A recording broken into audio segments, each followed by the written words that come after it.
Welcome, Squires!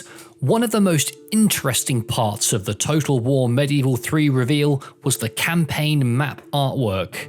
In this video, we're going to put this map of Spain under our magnifying glass and see what it might reveal about the game. Just to warn you, a lot of this chat will be pure speculation, but I believe small truths often make their way into the game's official artwork. We will attempt to put meaning to all of this. So where to begin? Let's focus on the obvious first. Here we have a city, most likely Granada due to its positioning. We can see a series of key details both inside and outside of the walls.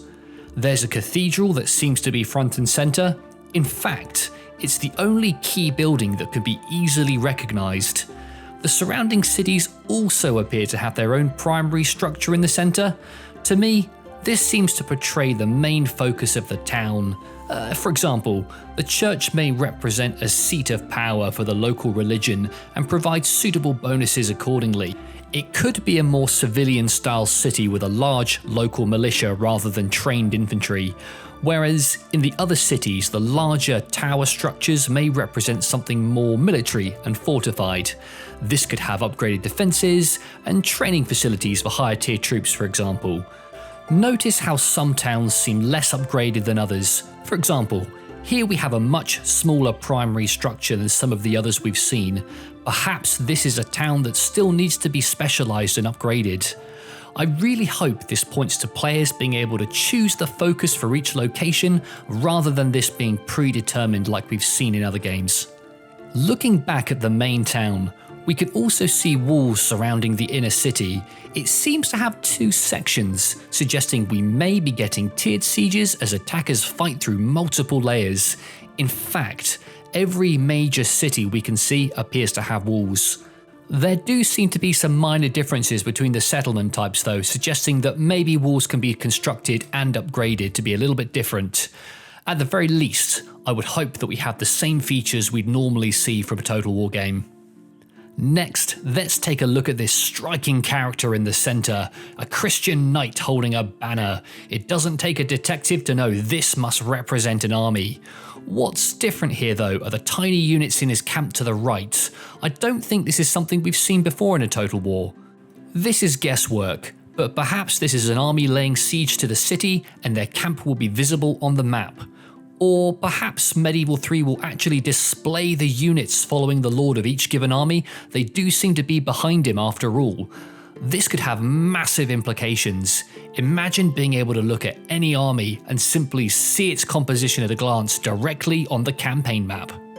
The keen viewers will notice there's a port in the bottom left corner of this region. Not only that, but a number of ships sailing up and down the coastline.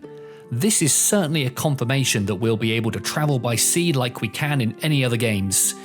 If we look up the coastline, you'll also see a few ships with boats on the shores, showing that beach landings may be possible.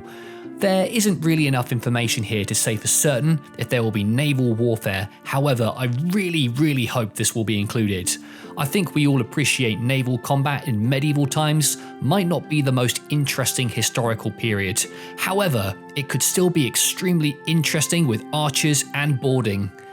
Even if there's no combat at sea, beach landings would be a phenomenal feature to include. So checking the map, the surrounding area is filled with an abundance of resources. There's farmland, mines, quarries, and acres of forest. The fact that these are all visible on the map suggests that regions may be rich in some resources but lacking in others. I expect this means that common reasons for war may be to take your neighbour's resources by force if you desperately need them.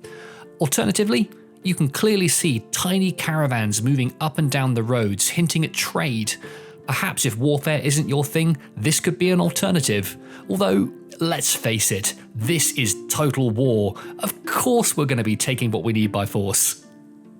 If we zoom out a bit, we can very clearly see a coloured region where we, the player, have visibility, most likely through our cities and armies. Just outside of this is a darker area, still very detailed but likely won't show enemy armies. If Creative Assembly are smart, I'd hope that they keep fogged areas like this looking as they were the last time we saw them.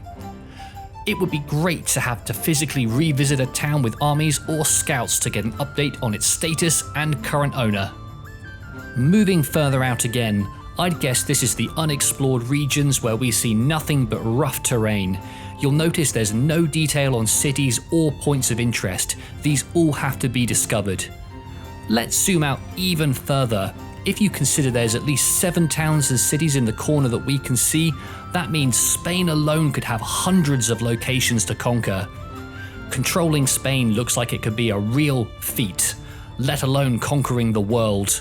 I hope that within each country there are sub-factions with different flavors. For example, perhaps Spain would have some generic units, but each faction with their own specialists that you could gradually bring into your kingdom as you expand and claim them. Notice that the main settlements are denoted on the map. This could represent the capitals of rival factions that you'll be competing with for this country alone. If this much detail is going into Spain, just imagine how rich the world map could be. One final bit of speculation, CA did mention that they were keen for players to raise armies through nobles and leaders within the kingdom. It's possible each of these may be a seat of power that you may call upon should you become the King of Spain, rather than directly controlling them. So guys, I hope you've enjoyed this deep dive into the campaign map of Total War Medieval 3.